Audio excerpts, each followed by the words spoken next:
Oh, time to make some noise. Eh? Maybe just a little bit.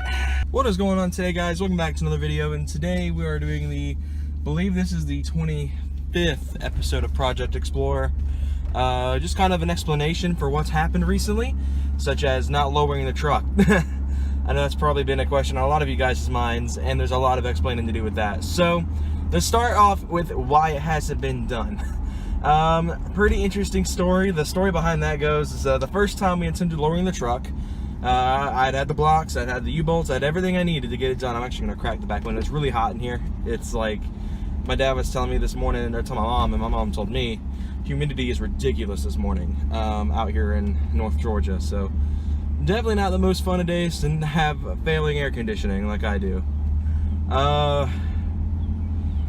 But the reason it hasn't been done is because, like I said, the first attempt, we didn't have the right sockets. We needed an 18mm and a 3/4 deep well socket, and my dad, being my dad, did not want to go to AutoZone and pick up the rental sockets or anything.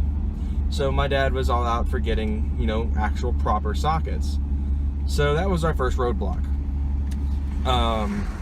Was getting those deep well sockets. And so after that, my dad gets the sockets. It takes about a week because he wanted to do it this past weekend. We get the sockets. We get the truck on jack stands and on a jack. Probably my worst nightmare ever was getting that done, because we had to do all sorts of crazy stuff to get the U-bolt, the blocks to even go in. And I'll get a proper pull for you guys in a minute when I get on to the main road. This is like a little back road. It's a really nice back road. I totally would love to have a sports car for this kind of stuff. But where was I going with that story? Oh yeah, the blocks didn't fit particularly well. It's a universal kit because SportTracs being SportTracs, they don't have a lot of proprietary kits. It's really hard to find anything that is designed for the SportTrac that'll work right. I'm actually gonna put that window just a tad so the wind noise isn't so bad. I should turn my air conditioning on, but it doesn't work, so it's useless. But the axle got knocked out of alignment because every time we put it on jack stands, since we had the stock U-bolts removed, which were a danger on their own because they're cross-threaded now, and I'm still running them on the truck, the axle was going all over the place. It was a pain in the nads to keep with, because we actually were running 3 people working on this truck. My dad was doing all the bolt work and all that stuff, and me and Michael were responsible for making sure the truck doesn't fall apart. Because my dad said one wrong move and it would have fell off the jack stands, my bed would have been crushed, and replacing truck beds is not cheap, and plus it would have had to have been painted and all that stuff, and I would have just been like, you know, let's go get another car because I can't stand it once it's messed up like that. Definitely was a nightmare though. But anyway, we got the blocks in, we got them seated, we got everything set up. We were about to be finished with the back end where we can move on to do the torsion twist up front, and the U-bolts were too short. So I contacted the shop I bought it from, and they said they can exchange the entire kit or have me send it back for a refund. The problem is they are charging a 15% restocking fee if I do that, in which the card I used to purchase them no longer exists.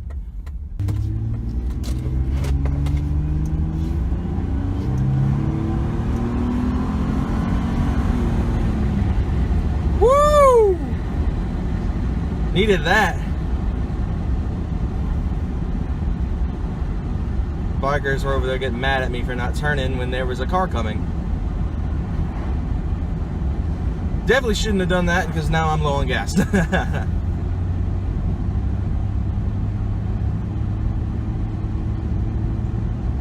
was definitely needed though. I need to get that out of my system.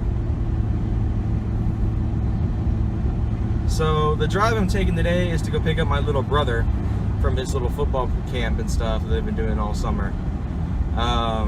He may be getting selected for the 7-on-7 team, which is pretty exciting because I never got to do 7-on-7 when I played ball. It was a nightmare. 7-on-7 really was, it's like it's not, I don't believe it's fully padded football. I don't know a lot about 7-on-7 because, like I said, I never got selected to it. I never got my chance to play 7-on-7 tournaments. But I don't know a lot about that. But anyway, what else is planned now? So the plan now is to get that U-bolt situation dealt with. I've got a little bit of stuff to do with that. I gotta go. My dad knows a guy that's gonna help me get new bolts either fabricated or get my current U-bolts, the ones that are in the kit, lengthened, because that's what we need. They're too short. They won't fit in the actual plates. So that was our first dilemma. Our next problem will be getting everything situated with that. Then the plan is to finally get this oil leak situation resolved. I got to get valve cover gaskets, and I'm gonna do paint the valve covers as well. So I'm gonna have to get some engine paint for that.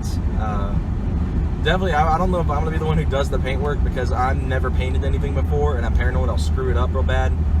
So that'll be something I probably won't try on my own. Cop just passed me. I got nervous for a second because my phone's sitting on the freaking windshield. I mean, but yeah. And so we got that planned to get the valve covers done because it is definitely in need of it. That's where the oil leak has been coming from for the last year I've had the truck. It's extremely overdue for an oil change, so I'm going to do that as well. All in all, I got a lot of stuff to do with this truck. This truck in front of me is just all over the place. Like, over the yellow line a little bit. I want to bet it's probably because there's a freaking bunch of road cones off to the side of the road right now. They've been doing road work on this road for the last, like, freaking ever. And I'm just like, could they not?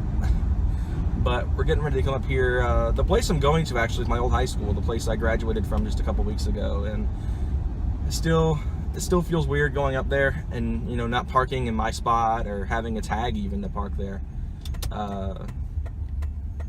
But it's whatever. Alright, come on, guys. Oh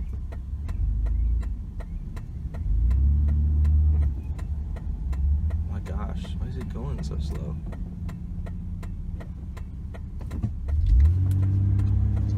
Here we go, turning on a back road.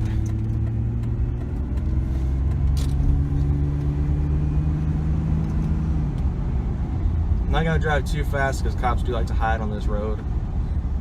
It's definitely a nightmare to drive out here. This is actually the road I got into my accident on last year when I got rear-ended. It was right up on this road. But yeah, so I hope you guys have enjoyed this little video though. Just kind of going in depth on what I've got planned on the truck. The plan is to get this lowering block situation dealt with, get the U-bolt situation solved, get all that, get the intake done. I'm probably not going to do my own build intake. I don't know if I mentioned that, but because that was my original plan, was to build an intake for this truck. And instead what I'm going to wind up doing is buying a pre-built one that was built specifically for the Ford 4.0, because I feel like the way I was going to do it was going to be too complicated and it was just going to be a nightmare to do. So I'm just like, you know, I might as well go ahead and buy the pre-built system. It may not be what I want it to look like, but it'll get the job done. It's more reliable and all that. So hope you guys enjoyed. I'll see you guys next time. Rap, I got 4 cars and they all black, got 4 bras and they all that, we call that ballin', doing this is my calling, flow is so appalling, my phone off and she calling, I'm like, yeah, what it do, penthouse, man, what a view.